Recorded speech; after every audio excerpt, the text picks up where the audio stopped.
Assalamualaikum warahmatullahi wabarakatuh. Perkenalkan, nama saya Putri Artika Sari dari kelas MJ202, mata kuliah Pasar dan Lembaga Keuangan, dosen pengampu Bapak Wahyu Purwosantoso, SEMM, CFRM, dan Bapak Joko Suharyanto, SEMM. Saya akan mempresentasikan mengenai OJK dukung peningkatan peran sektor jasa keuangan selama 2022 dan perkuat daya tahan serta integritas pada 2023.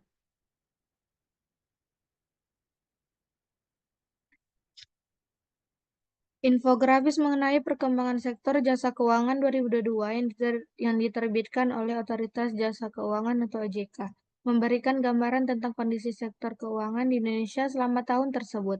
Dalam 5 tahun terakhir, performa pasar modal Indonesia mengalami pasang surut. Mari kita lihat beberapa poin penting. Pada tahun 2018, indeks harga saham gabungan atau IHSG mengalami penurunan sebesar 2,54% dalam setahun. Ini merupakan performa terburuk dalam 3 tahun terakhir. Beberapa faktor negatif yang mempengaruhi IHSG meliputi pertumbuhan ekonomi yang stagnan, depresiasi nilai tukar rupiah, defisit neraca perdagangan, dan sentimen luar negeri yang seperti perang dagang dan penaikan Fed Funds Rate atau FRR oleh Bank Sentral AS.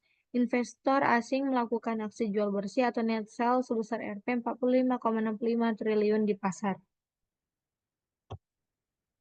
Pada tahun 2019, meskipun dalam rentang yang tipis, IHSG tumbuh sebesar 2,18% menjadi 6,329,31 pada akhir 2019. Jumlah investor saham meningkat 40% dari tahun sebelumnya, dan dana investor asing mencapai Rp 49,19 triliun per 27 Desember 2019. Pada tahun 2021, pasar modal berhasil menghimpun dana lewat penawaran umum sebesar Rp 363,28 triliun, mencatat nilai tertinggi sepanjang sejarah Bursa Efek Indonesia atau BEI. Jumlah perusahaan tercatat di BEI mencapai 766 perusahaan.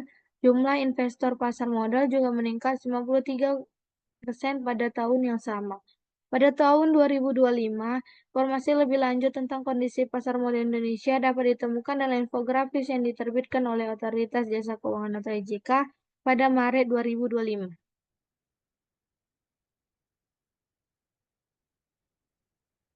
Kredit perbankan. Penyaluran kredit baru pada triwulan 3 2023, penyaluran kredit baru terindikasi meningkat. Saldo bersih tertimbang atau SBT, penyaluran kredit baru mencapai 95,4%. Lebih tinggi dari triwulan sebelumnya, 94,0%. Pertumbuhan ini terjadi pada semua jenis kredit, termasuk jenis kredit investasi dan kredit konsumsi. Perkiraan kredit pada triwulan 4 2023, penyaluran kredit baru diperkirakan terus meningkat dengan SBT perkiraan sebesar 96,4%. Dana pihak ketiga. Pertumbuhan dana pihak ketiga, data per November 2023 menunjukkan perkembangan dana pihak ketiga yang relevan. Namun infografis yang lebih rinci mengenai dana pihak ketiga tidak tersedia dalam sumber yang ditemukan. Rasio kinerja.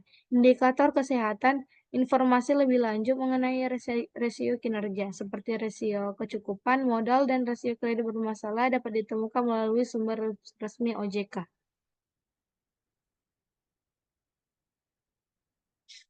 Stabilitas sektor jasa keuangan. Pada Januari 2022, sektor jasa keuangan stabil dan mengalami pertumbuhan. Fungsi intermediasi di sektor perbankan dan industri keuangan non-bank meningkat, serta penghimpunan dana di pasar modal terus berkembang.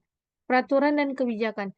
Selama periode 2017 hingga Mei 2022, OJK menerbitkan 265 peraturan OJK atau POJK dan 177 Surat Edaran OJK atau SEOJK untuk memperkuat industri jasa keuangan. Roadmap pengembangan sektor jasa keuangan juga diterbitkan termasuk yang terkait dengan literasi keuangan, transformasi digital, dan pengembangan perbankan syariah. Dampak pandemi COVID-19. OJK terus memantau perkembangan perekonomian dan sektor keuangan terkait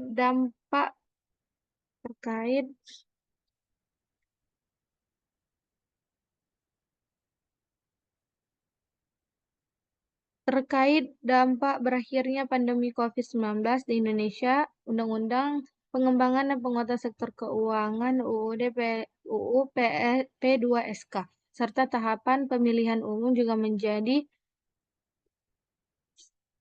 fokus OJK. Pada tahun 2022, Otoritas Jasa Keuangan atau OJK mengambil beberapa kebijakan strategis untuk menjaga stabilitas sektor jasa keuangan dan mendukung pemulihan ekonomi nasional. Berikut beberapa poin pentingnya. Satu, mengantisipasi dampak risiko, normalisasi kebijakan dan COVID-19. OJK berfokus pada risiko efek dari normalisasi kebijakan dan potensi perubahan akibat COVID-19.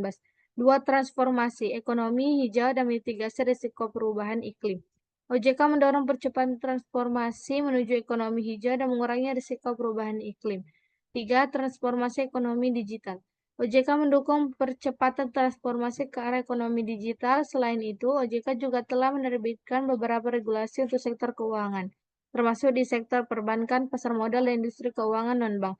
Semua langkah ini bertujuan untuk memastikan sektor jasa keuangan tetap memberikan manfaat bagi masyarakat dan mendukung pertumbuhan nasional.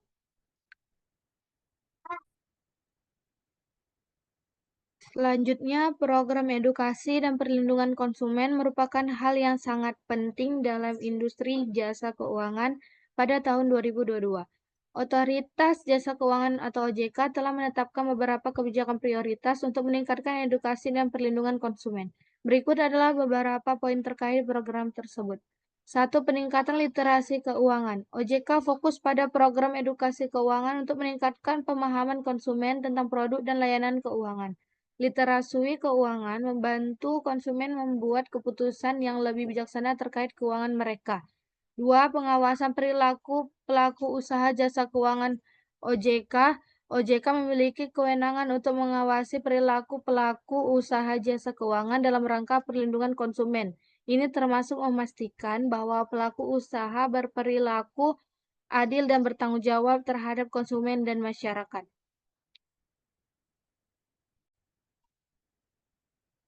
Nomor 3, keterbukaan dan transparansi informasi. OJK mendorong pelaku usaha jasa keuangan untuk memberikan informasi yang jelas dan transparan kepada konsumen. Ini membantu konsumen membuat keputusan yang tepat berdasarkan informasi yang akurat. 4, perlindungan aset privasi dan data konsumen. OJK memastikan bahwa konsumen dilindungi terhadap risiko kehilangan aset, pelanggaran privasi, dan penyalahgunaan data. Ini termasuk mengawasi kebijakan perlindungan data dan privasi yang akurat. 5, penanganan pengaduan dan penyelesaian sengketa. OJK memastikan bahwa konsumen memiliki akses yang mudah untuk mengajukan pengaduan dan mendapatkan penyelesaian sengketa yang efektif dan efisien. Opini saya adalah bahwa program ini sangat penting untuk melindungi hak-hak konsumen dan memastikan keberlanjutan sektor jasa keuangan dengan meningkatkan literasi keuangan dan mengawasi perilaku pelaku usaha. OJK dapat menciptakan lingkungan yang lebih adil dan transparan bagi konsumen. Namun, implementasi yang baik dan kerjasama dari semua pihak juga diperlukan agar program ini berhasil. Selanjutnya, Otoritas Jasa Keuangan atau OJK telah menetapkan beberapa kebijakan strategis untuk sektor jasa keuangan di tahun 2022.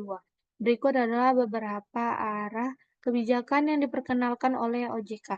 Satu, mengantisipasi dampak risiko cliff effect dan COVID-19. OJK berfokus pada mengantisipasi dampak dari menormalisasi kebijakan dan potensi risiko perkembangan COVID-19. Ini bertujuan untuk menjaga stabilitas sektor jasa keuangan dan memastikan kelancaran pemulihan ekonomi nasional. Dua, transformasi ekonomi hijau dan mitigasi risiko perubahan iklim. OJK mendorong percepatan informasi menuju ekonomi hijau dan mengurangi risiko perubahan iklim. Langkah ini penting untuk memastikan keberlanjutan sektor keuangan dan lingkungan yang lebih baik. Tiga, transformasi keuangan digital. OJK mempercepat transformasi menuju ekonomi digital. Ini mencakup inovasi, teknologi keuangan, layanan perbankan digital, dan penguatan infrastruktur digital untuk mendukung pertumbuhan sektor jasa keuangan. 4, efektif program inklusi keuangan dan perlindungan konsumen.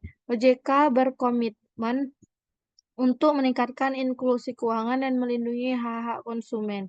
Ini termasuk edukasi keuangan, pengawasan perilaku usaha, dan penanganan pengaduan konsumen.